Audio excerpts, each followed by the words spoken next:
Hello everyone, welcome to hindivideo24.com। आज हम पढ़ेंगे क्लास 7 ज्योग्राफी का चैप्टर 1 जिसका नाम है एनवायरनमेंट। तो स्टार्ट करने से पहले जान लेते हैं कि एनवायरनमेंट होता क्या है, एनवायरनमेंट का मीनिंग क्या है। आप सबने प्रीवियस क्लासेस में एनवायरमेंटल साइंस पढ़ा होगा और इससे ये भी जाना होगा कि एनवायरनमेंट का मतलब क्या होता है। हमारी जो बेसिक सराउंडिंग, हमारे आसपास की चीज़ें सब मिलकर एनवायरनमेंट को बनाती हैं। जो एनवायरनमेंट होता है वो हमारा बेसिक लाइफ सपोर्ट सिस्टम होता है। एनवायरनमेंट के बिना वी कैन नॉट लिव।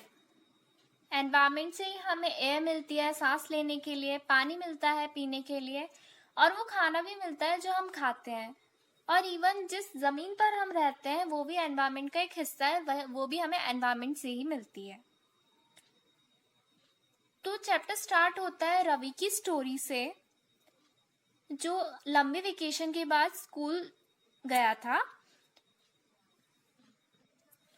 तो रवि ने अपने सराउंडिंग में ये नोटिस किया कि जो उसके स्कूल के बाजू में बड़ा सा प्लेग्राउंड था वो पूरा डगअप हो चुका है और वहाँ पे कंस्ट्रक्शन हो रहा है, और लोगों ने उसे ये बताया कि वहाँ पे एक बड़ी सी बिल्डिंग बनेगी जिसमें बहुत सारे फ्लैट्स होंगे। ये सुन के रवि की आंखों में आंसू आ गए, और जब उसने ये रियलाइज किया कि जो बड़ा सा प्लेग्राउंड है जिसमें सॉफ्ट सॉफ्ट ग्रीन ग्रास है, फ्लावर्स हैं, बटरफ्लाइज हैं, ये हमेशा के लिए चले जाएंगे और इसकी जगह पर बिल्डिंग आ जाएगी, तो उसकी आंखों में आंसू आ गए। उसने बुरा फील करना चालू कर दिया। उसने ये बात अपने क्लासमेट्स को बताई, और जब असेंबली के टाइम में प्रिंसिपल ने भी ऑब्जर्व किया तो उन्होंने कहा कि देखो हमारा एनवायरनमेंट कैसे चेंज हो रहा है। फिर क्लासरूम में जब रवि ने अपनी टीचर से पूछा कि एनवायरनमेंट क्या होता है, तो टीचर ने आंसर किया कि जो भी तुम अपने सराउंडिंग में देखते हो वो एनवायरनमेंट होता है। रवि ने फिर बोला कि इसका मतलब जो स्कूल बिल्डिंग है, टेबल है, चेयर है क्लासरूम में, और जो ओपन फील्ड्स हैं, रोड्स हैं, गार्बेज है, मेरे दोस्त हैं, क्या ये सब एनवायरनमेंट का पार्ट है? तो टीचर ने आंसर दिया कि हाँ, पर कुछ ऑब्जेक्ट नेचर के द्वारा बनाए जाते हैं और कुछ ह्यूमंस के द्वारा।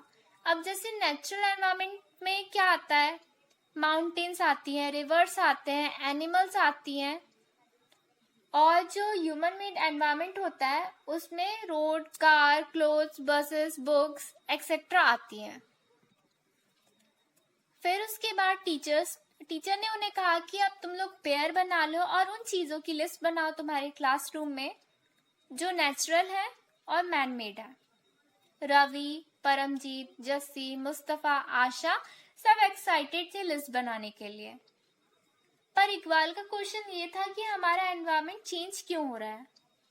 तो टीचर ने आंसर दिया कि जो हमारी नीड्स हैं उनके कारण हम अपनी ज़रूरतों के हिसाब से हमारे एनवायरनमेंट को मॉडिफाई करते हैं, और इसी कारण से हम कई बार अपने एनवायरनमेंट को हार्म भी कर देते हैं अपनी नीड्स के पीछे।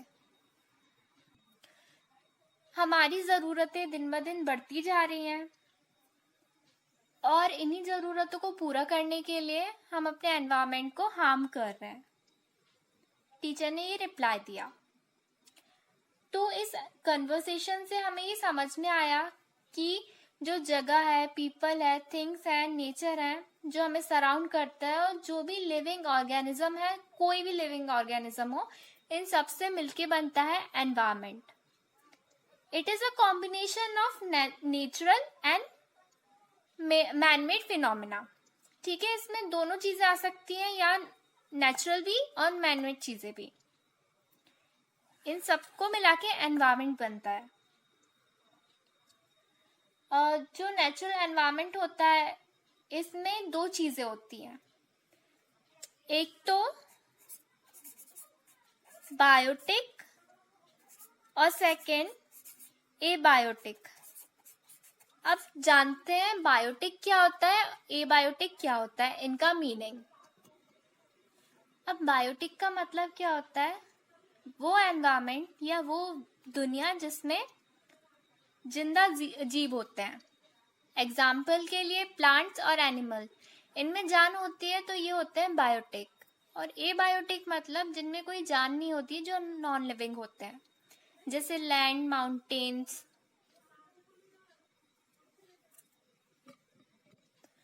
और ह्यूमन एनवायरनमेंट में वो सारी चीज़ें आती हैं, एक्टिविटीज़ आती हैं और क्रिएशंस आती हैं, इंटरेक्शंस आते हैं जो ह्यूमन बींग्स करते हैं। Components of environment. एनवायरनमेंट के मेन 3 कंपोनेंट्स होते हैं।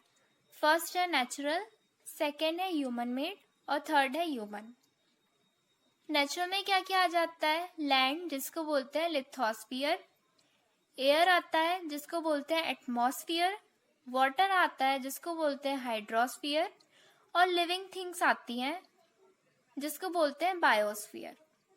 ह्यूमन मेड में जो भी चीज़ें ह्यूमन के द्वारा बनाई जाती हैं जैसे buildings, parks, bridges, roads, industry और मॉन्यूमेंट्स, ये आते हैं ह्यूमन मेड एनवायरनमेंट में।